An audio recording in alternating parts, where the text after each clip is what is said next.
Good evening, नमस्कार, सत श्री अकाल। आप कैसे हैं? मैं आपका अपना दोस्त असिस्टेंट प्रोफेसर धीरज शर्मा।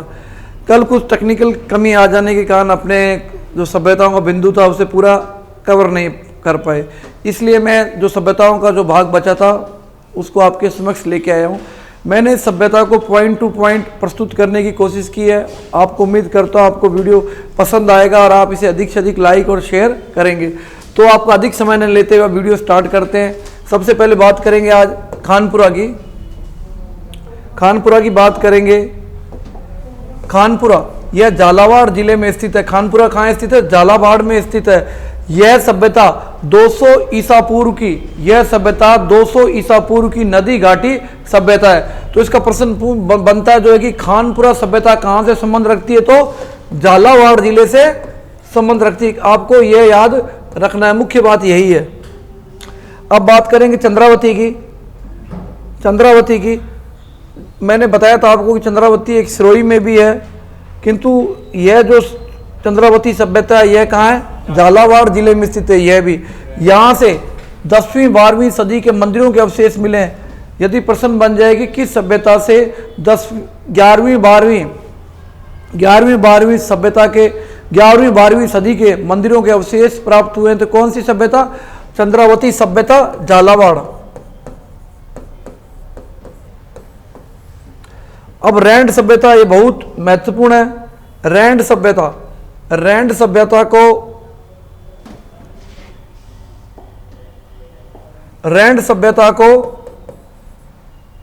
को रहड़ सभ्यता भी कहा जाता है। यदि रैंड न देकर रहड़ दे दे तो भी हमें समझ लेना है कि वो रैंड के बारे में ही पूछ रहा है। इस सभ्यता को रहड़ सभ्यता भी कहा जाता है। यह सभ्यता टोंक जिले की निवाई तहसील में, यदि पूछ टोंक जिला न देकर निवाई दे दे, निवाई कि यह सभ्यता क्या निवाई में स्थित है, तो यह सभ्यता निवाई में स्थित है, टोंक जिले की निवाई तहसील में। यहां से मातृ देवी, यहां देखो याद रखने वाली बात है, बहुत इंपॉर्टेंट है। यहां से मातृ देवी की मूर्ति वह गजमुखी यक्ष की, यह एग्जाम में आने के पूरे चांस रहते हैं कि किस स्थान से गजमुखी यक्ष की मूर्ति प्राप्त हुई, तो वह रेंड सभ्यता या रहड़ सभ्यता से। एशिया में पाए जाने वाले सबसे बड़े सिक्कों का ढेर कहां से मिला है? रेंड से मिला है। कितने सिक्के मिले हैं? 3075 सिक्के। कितने? 3075 सिक्के कहां से मिले? तांबे के सिक्के कहां से मिले?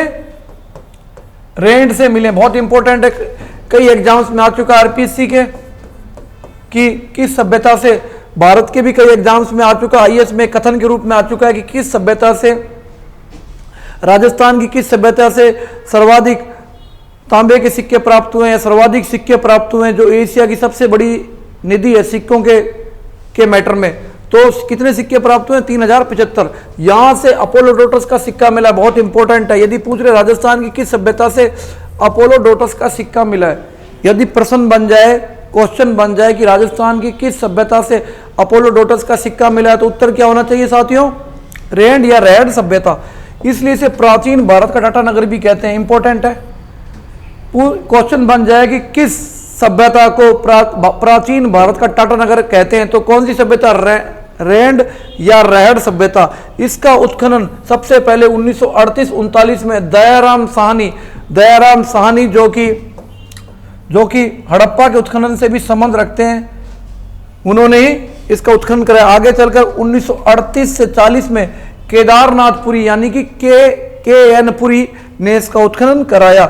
यदि क्वेश्चन बन जाए कि कौन से विद्वान रेंड सभ्यता, कौन से पुरातत्ववेत्ता रेंड के उत्खनन से संबंधित है, तो कौन से? केदारनाथपुरी और दयाराम साहनी, दोनों इस स्थान से संबंध रखते हैं उत्खनन के संबंध में।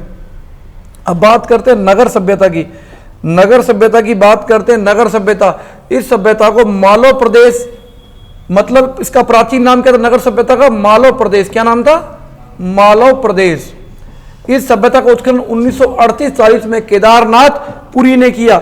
यदि पूछ लिया जाए कि नगर सभ्यता, देखो नगर और नगरी में अंतर है। नगरी तो चित्तौड़गढ़ यानी कि माध्यमिका, नगर और नगरी में अंतर है। बच्चे कई बार कंफ्यूज हो जाते हैं कि नगर और नगरी, आपको अंतर समझ लेना। नगरी मतलब नगरी मतलब चित्तौड़गढ़ माध्यमिका या मध्यमिका को नगरी कहा जाता है, जिसका उत्खनन डीआर भंडारकर ने किया था। किंतु यदि पूछ ले नगर, देखो नगर पे ध्यान देना है, नगर, तो इसका उत्खनन करता कौन है? केदारनाथपुरी, केदारनाथपुरी, केदारनाथपुरी। और कब किया? 1938-40 में। यह सब नगर सभ्यता टोंक के उनियारा कस्बे में, टोंक के उनियारा कस्बे में, उनियारा प्राचीन काल में मतलब 18वीं शताब्दी में, 19वीं शताब्दी में यह जयपुर जिले का एक ठिकाना था, उनियारा। और एक मुख्य बात है कि यहां से एक ध्यान देने योग्य बात है कि यहां से मालव व आहत सिक्के गुप्तकालीन लेख प्राप्त हुए। यदि क्वेश्चन बन जाए, इंपॉर्टेंट है कि कहां से? मालव, राजस्थान की किस सभ्यता से मालव व आहत सिक्के, मालव व आहत सिक्के, मालव व आहत सिक्के, साथ में गुप्तकालीन लेख प्राप्त हुए हैं। तो कौन से सभ्यता से? नगर सभ्यता। कहां पे पड़ती है ये? उनियारा, उनियारा टोंक में पड़ती है। ठीक है। मंडोर की बात कर लेते हैं अब। जोधपुर में मंडोर गार्डन के पास स्थित, जोधपुर में मंडोर के गार्डन के पास स्थित उत्खनन किसने कराया? 1933-34 में जॉन मार्शल ने उत्खनन कराया, जॉन मार्शल ने उत्खनन करवाया। या रावण की शादी, यहां रावण की शादी मंदोदरी नामक ओझा जाति की कन्या से, ओझा जाति की कन्या से होने के कारण चवरी का स्थान होता है, वह स्थान जहां विवाह के फेरे लिए जाते हैं उसको चवरी कहा जाता है। क्योंकि यहां पर विवाह हुआ था, यह मंदोदरी का विवाह हुआ था, और मंदोदरी का विवाह होने के कारण इस स्थान का नाम क्या पड़ गया? मंडोर। मतलब मंदोदरी की चवरी के कारण इसका नाम क्या पड़ गया? मंडोर। यहां से ऊंट के दांत मिले। यदि प्रश्न बन जाए कि राजस्थान में किस सभ्यता से ऊंट के दांत मिले, देखो ऊंट के दांत समझो, ऊंट के दांत तो कहां से मिले? मंडोर से मिले, मंडोर से।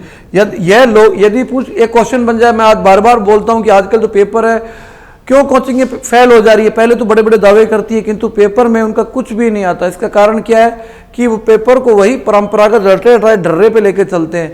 अपने बात कर रहे हैं कि यह कौन सी सभ्यता, तो यह लोहयुगीन सभ्यता है। अब बात करेंगे नैनवा। नैनवा कहां पड़ती है? बूंदी जिले में पड़ती है। यहां सर्वप्रथम उत्खनन किसने किया? श्री कृष्ण देव ने। यदि देखो दो ही प्रश्न बनते हैं जो मुख्य है इसमें से। नैनवा कहां पड़ती है? बूंदी में। और इसका उत्खनन किसने कराया? श्री कृष्ण देव ने इसका उत्खनन कराया। दो मुख्य प्रश्न बनते हैं। ठीक है। यहां से महिषासुर मर्दनी की मणि मूर्ति प्राप्त हुई है, जो कि पहली शताब्दी के आसपास की है, ऐसा पता चलता है। कुंडा पोरवार सोनू, बात करें कुंडा पोरवार सोनू, यह जैसलमेर में स्थित है। देखो ध्यान देने योग्य बात है, यह कहां स्थित है? कुंडा पोरवार सोनू कहां पर है? जैसलमेर में।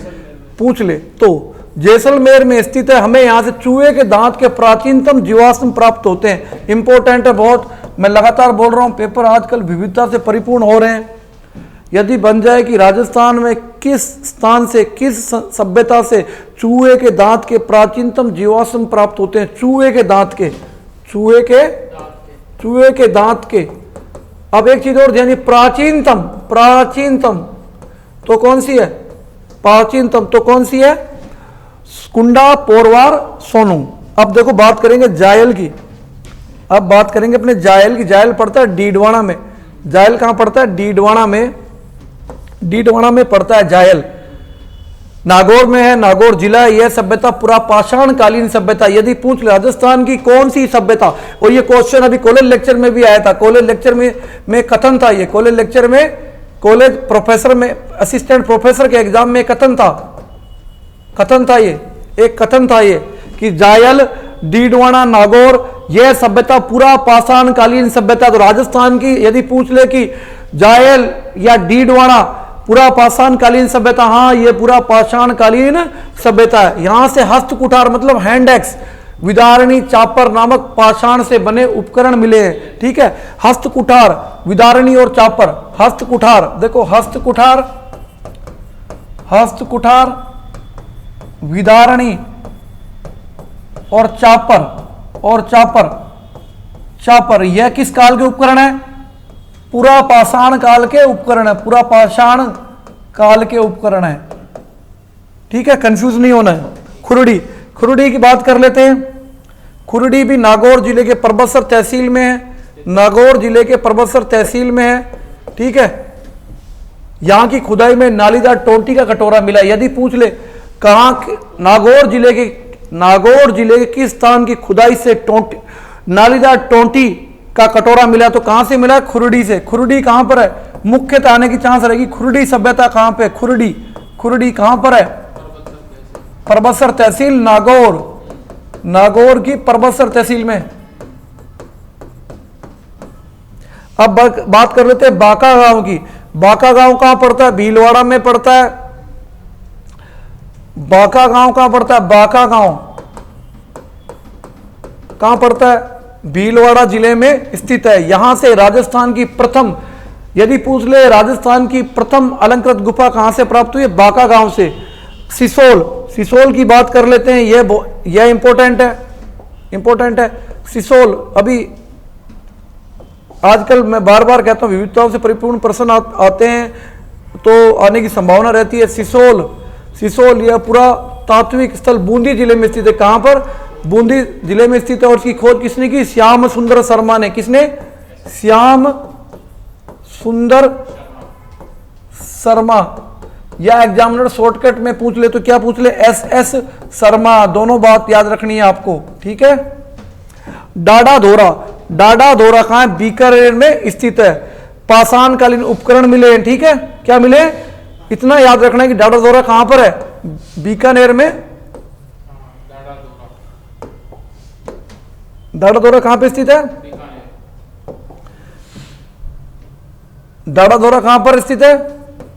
डाडा धोरा बीकानेर में स्थित है। यहां से पाषाण कालीन उपकरण मिले हैं। झालावाड़ में मालपुरा गांव में स्थित, झालावाड़ के मालपुरा गांव में स्थित कोलवी की बौद्ध गुफाएं बौद्ध धर्म का बड़ा केंद्र था। ये पूछ लेते हैं कि कोलवी की गुफाएं, याद आता है कई बार एग्जाम में आया हुआ है, आरपीसी के कई एग्जाम में आया हुआ है कि कोलवी की गुफाएं कहां स्थित है? कोलवी की गुफाएं कहां स्थित है? तो कहां है? झालावाड़ के मालपुरा गांव में। झालावाड़ के मालपुरा गांव में। ठीक है, राजस्थान के बरबला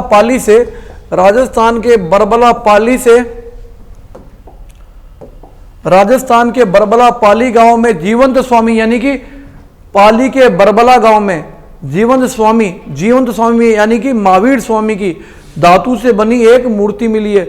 यदि प्रश्न बच जाए कि कहां, राजस्थान के किस स्थान से जीवंत स्वामी या महावीर स्वामी की धातु से बनी मूर्ति मिली है, तो कहां से मिली है?